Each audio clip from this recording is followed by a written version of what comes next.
नमस्कार, आदाब सभी को मेरी तरफ से। मैं चौधरी ताज़ीम गुज्जर आज पहली बार अपने ताज़ीम गुज्जर फ़ैन क्लब से लाइव हो रही हूँ, क्योंकि मसला ही कुछ ऐसा था जिसके कारण मुझे आज लाइव होना पड़ा। तो आपको मैं बताती चलूँ कि 2 दिन पहले भी मैंने एक मसले को ट्विटर पे हाईलाइट किया था और आज वो घटना इतनी दुखद है कि वो बच्चियाँ मेरे साथ बैठी हैं, मेरे सामने बैठी हैं। तो मैंने सोचा कि मैं खुद एक बार लाइव आऊं और अपने सभी गुजर समाज से उन बच्चियों को रूबरू कराऊं और वो अपनी तकलीफ़, दुख, दर्द का इजहार खुद कर पाएँ।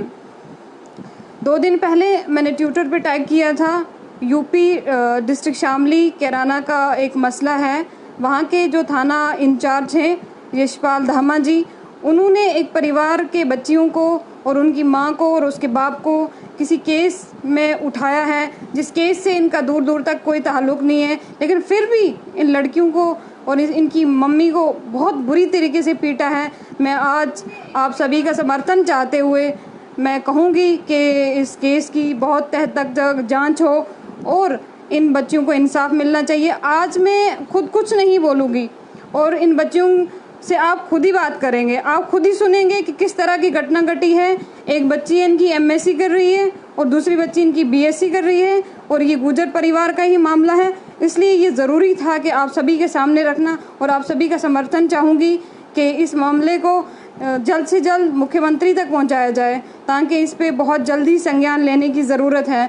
कब तक आखिर ये गुंडागर्दी राज चलता रहेगा और हम इस तरह के ये मसले जो हैं। मैं गांव खुरगान से हूँ, पोस्ट ग्रेजुएट की छात्रा हूँ, थाना कैराना, जिला शामली। मैं आपको कुछ बताना चाहती हूँ। पूछताछ के लिए सबसे पहले मेरे फादर और मेरी छोटी सिस्टर को उठा लिया गया। उसके बाद उन्हें 2 दिन तक रखा गया। उनके साथ बहुत ही बुरी तरीके से मारपीट की गई, उन्हें करंट लगाया गया। 2 दिन के बाद उन्हें छोड़ दिया गया। उसके बाद फिर से मेरे फादर को बुलाया गया। ऐसे ही करके 3-4 बार मेरे फादर को बुलाया गया और ऐसे ही करके यानी कि जितनी भी बार बुलाया गया इतनी बार उन्हें रिमांड पे लिया गया।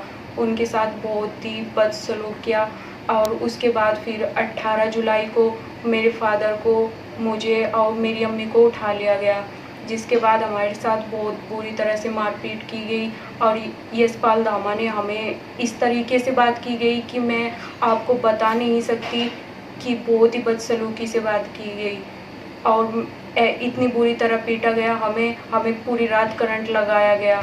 आप देख सकते हो हम कैसे, हमारी अम्मी को भी पीटा गया और इनके साथ भी कैसे करंट लगाया गया।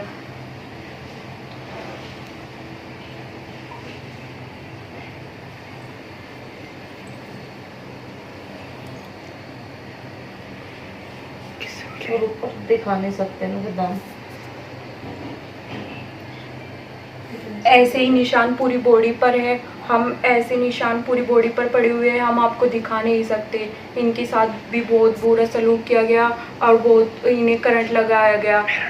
और हम मेरठ आईडीजी साहब से भी मिले आज, उन्होंने बहुत अच्छी तरीके से बात की और उन्होंने कहा कि आपको इंसाफ मिलेगा। हम इस मामले में अपने सीएम साहब से भी मिलना चाहते हैं, वे बहुत ही ईमानदार इंसान हैं। हम चाहते हैं कि हमें इंसाफ मिले। हम आप सभी से यही अपील करना चाहते हैं। तक मुझे कोतवाल साहब किराने के उठा कर ले गए, मेरी हालत तक को ना उठा जा रहा ना बैठा जा रहा। आप ऊपर से क्या दिखा पाऊंगी।